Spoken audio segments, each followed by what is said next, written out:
안녕하세요. 5분 뚝딱 철학의 김필정입니다.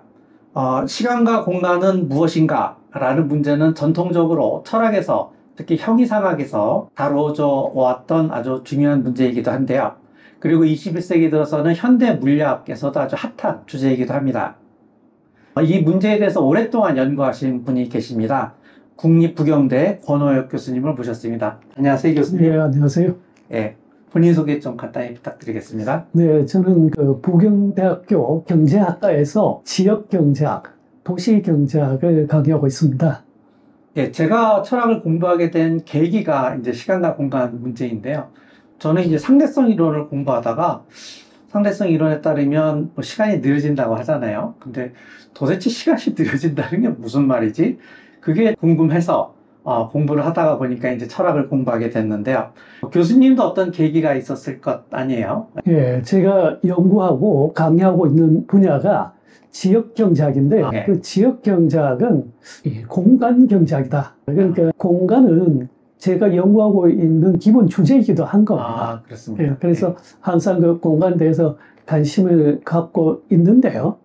한 20년 전쯤에 네.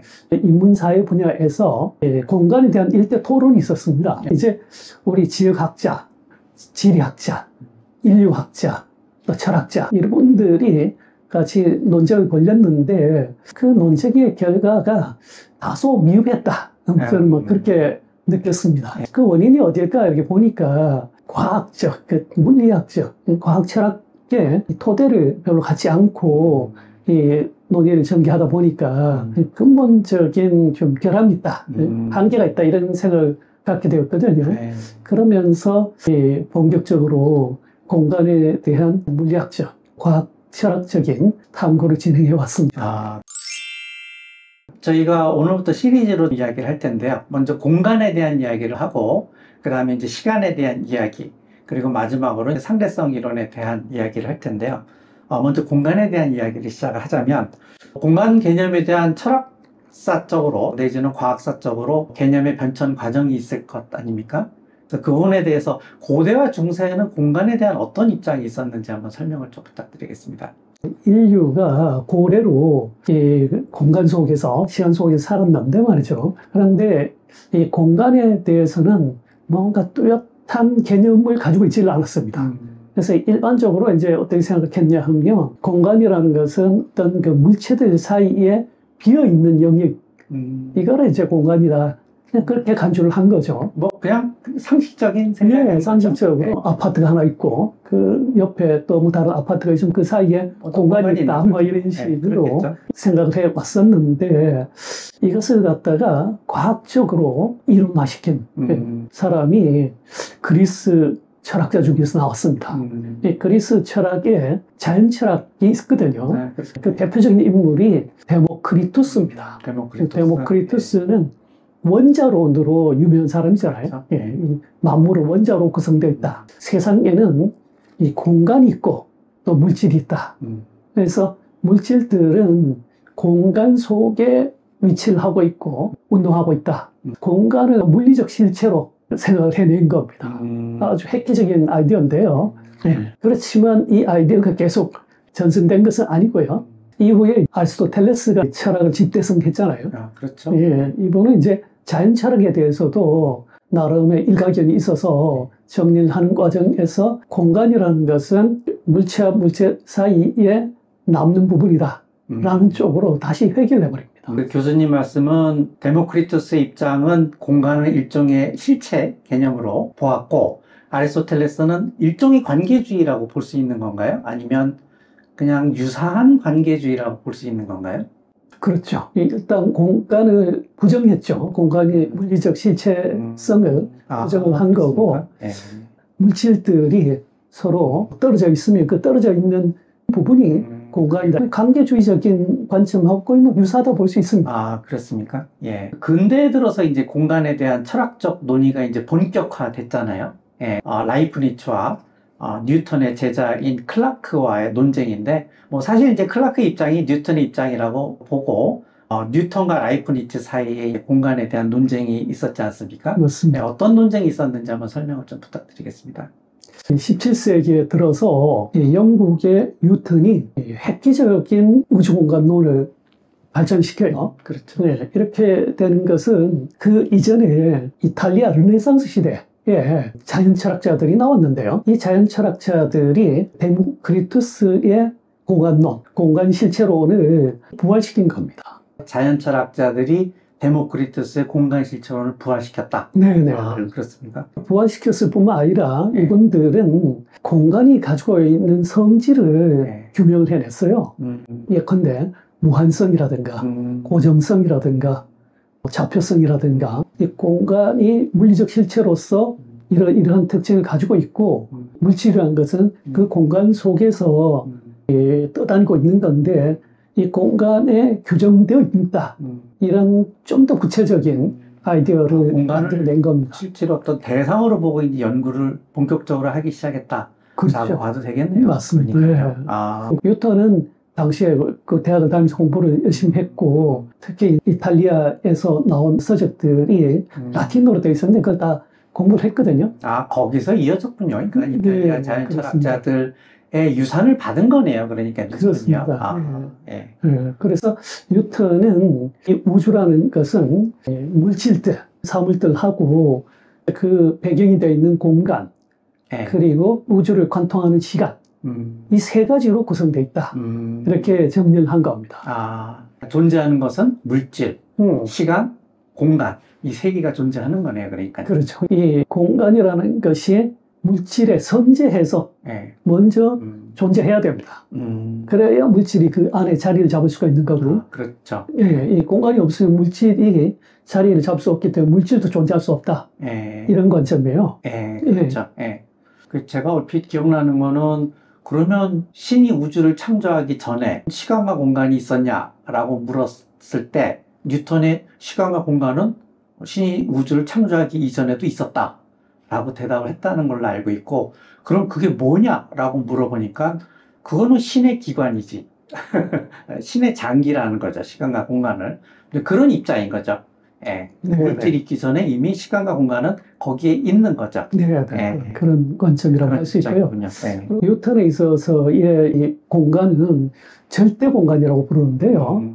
우주 공간은 아주 절대적인 특성이 있어서 조금의 변화도 있지 않고 완벽한 3차원을 형성하고 있고 모든 물질은 이 공간에 대해서 운동한다는 거예요. 운동의 기준이다. 운동의 기준이다. 그런 얘기죠. 그래서 그것을 절대 운동이다. 이렇게 얘기를 합니다. 뉴턴의 라이벌이 있잖아요. 라이프니츠가 뉴턴과 라이벌이죠. 미적분을 누가 먼저 발견했느냐 갖고 제가 알기로는 법정까지 간 걸로 알고 있고 그 이후에 100년 동안 영국과 독일이 그 문제 갖고 자존심 싸움을 했던 걸로 알고 있는데 라이프니츠는 좀 다른 입장이었죠. 그렇습니다. 라이프니츠는 아리스토텔레스와 같은 이 공간 부재론으로 돌아갔습니다. 라이프니츠에 의하면 이 우주에는 물질들만 존재한다는 거예요. 공간은 물질 실체가 아니다. 그러면 이 물질들 사이에 비어있는 부분 이런 것들은 물질들 사이의 관계일 뿐이다. 이 공간이 물리적 실체로서 존재하는 것은 아니다. 그러면은 뉴턴의 입장에서는 운동의 기준이 공간이었는데 라이프니츠로 오면 운동의 기준은 다른 물질인 거네요. 공간이 아니라. 그렇죠. 공간이 없으니까. 그렇게 될 수 있습니다. 이런 느낌이 자꾸 나는데요. 그건 뭐 다음에 이야기. 맞습니다. 그게 상대성 이론으로 연결되죠. 그 얘기는 조금 더 이제 진행이 되면 될 것 같고요. 그래서 두 사람 사이에 편지를 오가면서 서로의 주장을 했잖아요. 맞습니다. 그러면서 여러 가지 이제 재미있는 실험들, 사고 실험이죠. 그런 거에 대한 이야기가 있는데 중요한 실험이 그 버킷 사고 실험, 양동이 사고 실험이 있잖아요. 설명을 좀 간단히 좀 해주십시오. 뉴턴하고 라이프니츠가 토론하는 과정에서 또 뉴턴이 직접 한 건 아니고 그 제자 클라크가 했다고 하는데 뉴턴이 재밌는 사고 실험을 통해서 자신의 주장을 정당화하고 입증했다 이렇게도 말할 수 있는데요. 그게 바로 회전하는 물통 실험 라고 하거든요. 어떤 식이냐 하면 이 물통에다가 물을 사물이 좀 담습니다. 그리고 물통의 양 끝을 끈으로 묶고 이걸 꽂아. 그리고 이 물통을 놓는 거죠. 예. 놓으면 양동이는 꼰 것의 반대 방향으로 다시 풀어지면서 돌게 되는데요. 처음에는 이 양동이만 돌고 물은 안 돌 거란 말이죠. 예, 양동이만 돌고 물은 처음에는 가만히 있겠죠. 그렇죠. 예, 그런데 양동이가 계속 돌다 보면 같이 돌겠죠. 물도 물도. 이제 그죠 마찰력 예. 같은 것이 있어서 같이 돌아서 이 어떤 순간이 되면 예. 이 양동이의 회전 속도하고 물의 회전 같이 속도가 돌겠죠. 예. 거의 동일해질 수가 있거든요. 예. 이 상황에서 양동이도 회전하고 물도 회전하고 그러면서 물의 수면을 보면 이 가운데는 오목해지고 바깥쪽은 좀 높아지잖아요. 원심력 때문에 원심력 바깥쪽이 때문에 이렇게 그렇게 되는 높아지겠죠. 거죠. 예, 돌면서. 그런 현상이 나타나게 되는데 이때 이 회전하는 그 물은 예. 무엇에 대해서 회전하고 있느냐 이런 문제를 제기합니다. 예.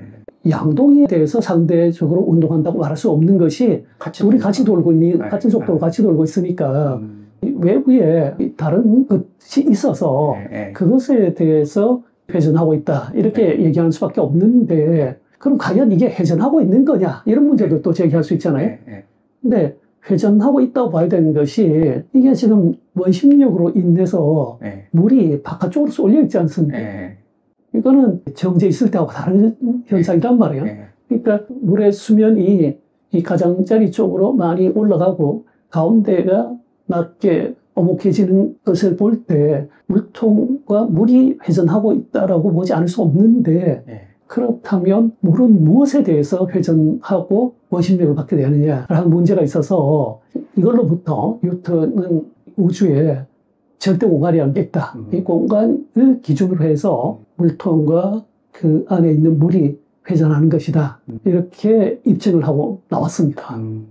뉴턴의 입장은 그 회전으로 인해서 원심력이 생기는데 그렇죠. 그럼 뭐에 대해서 회전하고 있느냐라고 물었을 때 그거는 분명 버킷은 아닐 거란 말이에요. 같이 회전하고 있으니까. 그러면 이 물이 회전하고 있다라고 말할 수 있을 때 그 회전하는 그 기준은 공간일 수밖에 없다. 따라서 절대 공간이 존재한다. 라는 것이 이제 뉴턴의 입장인 거네요. 그렇습니다. 아, 그렇습니까? 뉴턴의 입장은 나중에 라이프니츠한테 전달됐다고 그래요. 라이프니츠도 그것을 들어오고 나서 수긍이 가는 거예요. 반박하기 어려운 거예요. 아, 그랬습니까? 그래서 라이프니츠도 뉴턴의 공간 실제론, 절대 공간론에 대해서 사실상 항복을 했어요. 아, 항복했어요? 네. 아, 그래요? 그리고 그 이후에 한 200년 동안 뉴턴의 절대 공간, 절대 시간이라는 이 근대적 우주관이 계속 지배해 가게 되는 겁니다. 교수님이 말씀하시기를 고대에 두 개의 입장이 있었잖아요. 데모크리토스와 아리스토텔레스. 그래서 데모크리토스는 공간의 일종의 실체로서 존재하는 무언가로 인정을 했고, 아리스토텔레스는 실제로 존재하는 건 물질들이고 공간이라는 거는 그냥 물질들 사이에 있는 것, 실체로서가 아니라 이런 입장을 취했다면 데모크리토스의 입장은 뉴턴으로 이어져서 절대 공간이 존재한다 라는 입장으로 간 거고, 아리스토텔레스의 입장이 라이프니츠로 이어졌고, 그래서 1차적으로는 뉴턴이 승리를 한 거네요. 그렇죠. 그대로 끝났습니까? 아니면 또 반전이 있습니까? 200년 동안 뉴턴의 공간과 우주관이 근대 과학계를 지배해왔죠. 그러다가 19세기 말에 이 반전이 있었죠. 아, 반전이 있습니까? 그게 이제 에른스트 마하라는 인물인데요. 마하는 철저한 실증주의자였습니다. 그래서 당시에는 원자론이 나오기 있긴 했지만 원자가 실증되지 않았다. 원자는 본 사람이 없다. 그래서 원자 부정합니다.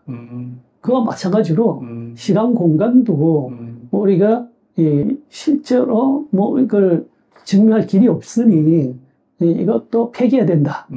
이렇게 주장을 했거든요. 그러면서 이 사람은 다시 라이프니츠로 돌아갑니다. 그래서 라이프니츠를 부활시켰나요? 그렇죠. 이 세상에는 물질들만 있고 물질들 사이의 빈 부분을 공간이라고 한다. 그러니까 공간은 실제하는 게 아니다. 이런 생각이었던 것이죠. 아, 그래요? 그러면 버킷 사고 실험에 대해서는 뭐라고 대답을 했어요? 그 원심력은 어디서 생기는 겁니까? 그걸 이제 마흐의 원리라 그러는데요. 버키 실험이 아주 명백한 사고 실험이었기 때문에 일단 절대 공간을 수용하게 된 건데, 마흐는 이 절대 공간을 부정하면서 회전하는 물통 실험 자체도 대안을 내놨습니다. 이게 어떤 거냐 하면, 물통 내에 회전하는 물이 원심력을 받아서 바깥쪽으로 쏠리잖아요. 네. 이렇게 되는 것이 절대 공간 때문에 그런 게 아니라 우주에 그 많은 별들이라든가 뭐 이런 물질들이 있어서 이 물질들의 작용으로 해서 회전하는 물이 원심력을 받아서 바깥쪽 물이 높아진다. 이런 주장을 내놨습니다. 그러니까 라이프니츠는 어쨌든 운동의 기준은 다른 물질이라고 이야기를 했는데, 마흐는 그 회전의 기준은 다른 천체들, 다른 우주의 별들이 있지 않느냐. 따라서 그 별들에 대해서 운동하니까 원심력이 생기는 거지. 라고 대답을 한 거네요. 그렇습니다. 네. 이제 뉴턴의 입장과 라이프니츠의 입장, 이 첨예하고 대립하고 있는 상황에서 이제 현대 물리학에 들어오면서 아인슈타인의 상대성 이론이 나타나잖아요. 현대 물리학적 관점에서는 어떻게 보고 있습니까? 아인슈타인이 마흐를 상당히 존경했습니다. 본인 책에서도 네. 여러 번 나오는데, 이 상대성 이론을 만든 데 있어서 마흐가 도와준 부분이 절반이다, 뭐 이런 표현도 있어요. 그래서 이 마흐가 얘기하고 있는 것이 이 공간이란 건 없다. 시간이란 건 없다. 그리고 오직 물질들만이 있다. 이렇게 제기를 했는데, 아인슈타인이 일단 그것을 수용한 걸로 보입니다. 그렇습니까? 그것은 뭘 의미하냐 하면, 이제 뉴턴이 말하는 절대 운동이라는 게 존재하지 않게 되는 거예요. 절대 공간이 있으면 절대 운동을 하게 되거든요. 근데 공간이 없어져 버리면 모든 물질들이 상대적으로만 운동하게 되는 거예요. 라이프니츠 쪽에 가깝다고 봐야 되겠네요. 굉장히 그렇게 되는 겁니다. 그러니까 라이프니츠 마흐 전통을 받아들여서 아인슈타인이 특수 상대성 이론을 전개할 때 이 두 가지 과정이 있는데, 그 첫 번째 과정이 상대성 원리라는 게 있어요. 또 하나는 이제 광속 불변인데, 이 상대성 원리라는 게 그런 겁니다. 모든 운동은 상대적이다. 절대적인 건 없다. 이게 이제 상대성 원리인데, 그게 기본적으로 마흐에서 맞다. 이렇게 볼 수가 있는 겁니다. 그럼 라이프니츠, 마흐, 아인슈타인 이렇게 계보가 내려오는 거라고 봐야 되겠네요. 맞습니다. 굉장히 좀 혼란스러운 상황이네요. 그런데 이제 아인슈타인은 초기에는 그런 식으로 이 상대 공간, 상대 시간, 상대적인 운동 이렇게 이제 접근을 했는데요. 그러니까 공간 부재론의 입장에서 상대성 이론을 해석해냈는데, 그러나 이후에 일반 상대성 이론이 발견되지 않습니까? 그러고 나서는 조금 관점을 전환을 합니다. 어떻게 얘기를 하고 있냐 하면, 이 우주에 시간과 공간이 있다는 쪽으로 있긴 있는데, 이게 실체가 뭐냐? 그것은 중력장이라고 얘기를 합니다. 중력장이 시공간이다. 뉴턴의 입장으로 살짝 간 것 같긴 한데, 아인슈타인은 뉴턴의 절대공간, 절대시간을 받아들이진 않았지만, 시간, 공간이 존재하고 있다는 입장으로 봐서는 뉴턴의 입장으로 간 거라고도 볼 수 있나요? 간 거라고도 볼 수 있긴 있는데, 그러나 근본적으로 어떻게 얘기를 하냐면, 우주에는 절대시간, 절대공간 같은 건 없다. 그냥 단지 중력장이 있을 뿐이다. 일반 상대성 이론이라는 것이 기본적으로 중력장 이론이거든요. 그래서 아인슈타인은 이 중력장이 시간이고 공간이고 시공간이다. 그렇게 이제 얘기를 하는데, 이 얘기는 사실 다시 돌아가서 보면 마흐의 원리잖아요. 사실은 그거하고 거의 일치하는 개념입니다. 그래 보이는데. 마흐의 원리를 일원화시킨 게 중력장 방정식이라는 그런 느낌이 있죠. 뉴턴의 입장을 받아들이면 우주에 있는 모든 물질을 제거해도 공간은 남잖아요. 왜냐하면 신의 기관이니까. 그런데 라이프니츠의 입장을 받아들이면, 라이프니츠는 공간이라는 거는 물질들 사이의 관계라고 했기 때문에 물질이 사라지면 공간도 사라지지 라는 입장이었단 말입니다. 그러면 아인슈타인의 입장은 뭐였을까요? 만약에 우주에 있는 모든 물질이 사라지면 거기에 시간이나 공간이나 시공간, 중력장이라는 건 과연 존재하는 것인가? 라는 문제에 대해서는 아인슈타인은 뭐라고 대답을 했을 것 같아요? 아인슈타인은 시간과 공간은 존재하지 않는다. 근본적으로. 다만 중력장이 존재하고 이 중력장이 시간과 공간을 예. 대신하고 있다. 예. 이렇게 보는 거죠. 그러면 모든 물질이 사라지면 중력장이라는 것도 없는 거 아니에요? 그렇겠죠. 그러면 예. 라이프니츠 입장인데, 그러니까 마의 입장이기도 가깝죠. 하고요. 네네. 거기에 가까운 것이고요. 예. 근데 아인슈타인의 입장은 그런 거고, 현대 물리학자들이 보는 관점에서는 어떻게 보고 있습니까? 아인슈타인은 시간, 공간이라는 것은 근본적으로 존재하지 않고 중력장은 일종의 물질인데요. 예. 예, 그것이 시간이고 공간이다. 예. 이제 이런 취지를 가지고 있었는데 이에 대해서 현대 물리학은 일반 상대성 이론을 이제 극단적으로 분석을 해봤단 말이죠. 예. 그렇게 해보고 나서 내린 결론은 일반 상대성 이론에서 물질들을 다 제거하고 나면 예. 과연 시간, 공간이 남을 것인가, 예. 그것도 없을 것인가 예. 했는데 예. 남는다는 게 결론입니다. 그러니까 아인슈타인의 그 아이디어하고는 정반대 결론을 조금 나옵니다. 이제 뉴턴 쪽으로 또 다시 갔네요. 그렇죠. 결과적으로 예. 이 남는 시간과 공간이 있는데 예.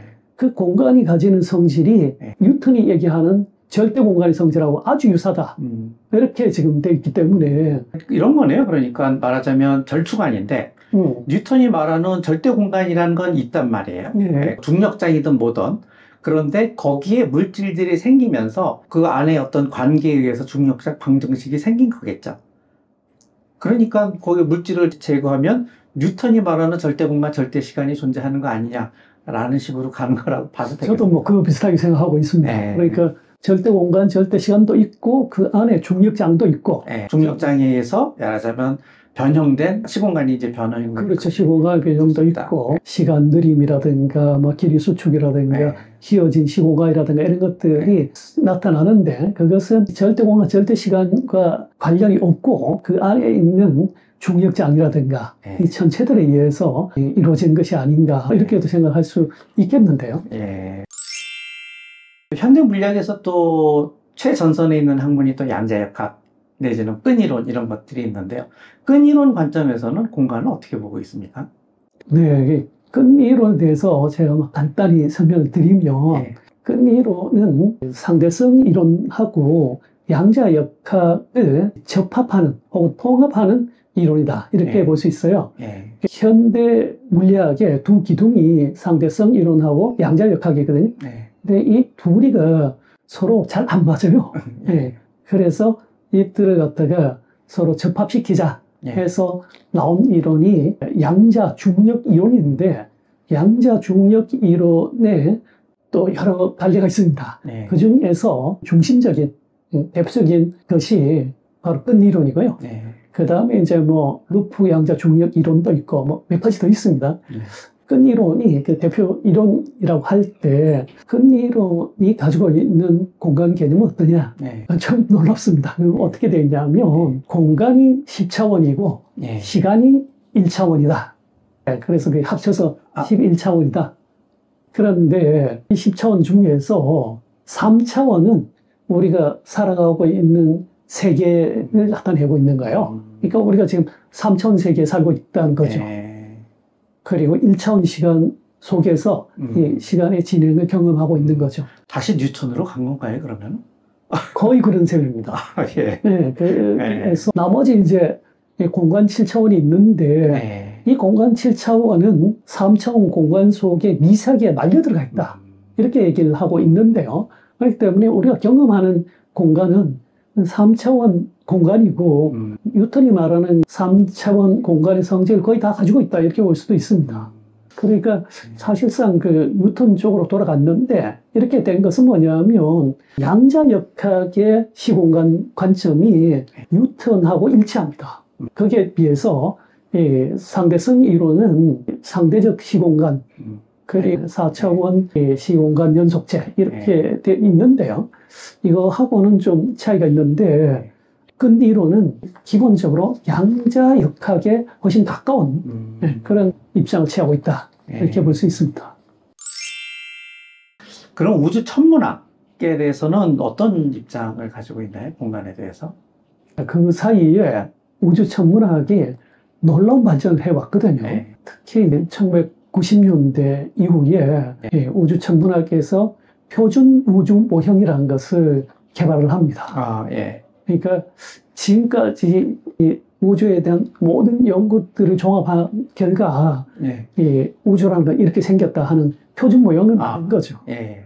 그런데 이 표준 우주 모형에 따르면 이 공간은 이 물질들과 별개로 존재합니다. 그리고 이 공간은 기본적으로 평평하다. 그리고 물질들에 대해서 선제적으로 존재해야 되는 걸로 이렇게 나오고 있거든요. 완전히 뉴턴인데요, 그럼?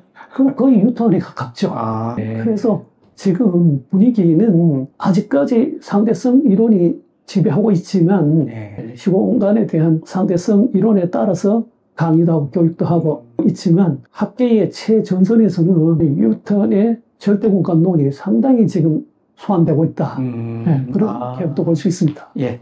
정리를 한번 해도 되겠습니다. 네. 예, 그러니까 기본적으로 이제 공간이 무엇인가에 대한 철학적 논의의 쟁점은 하나네요. 공간은 존재하는가 아니면 물질들 사이의 관계인가.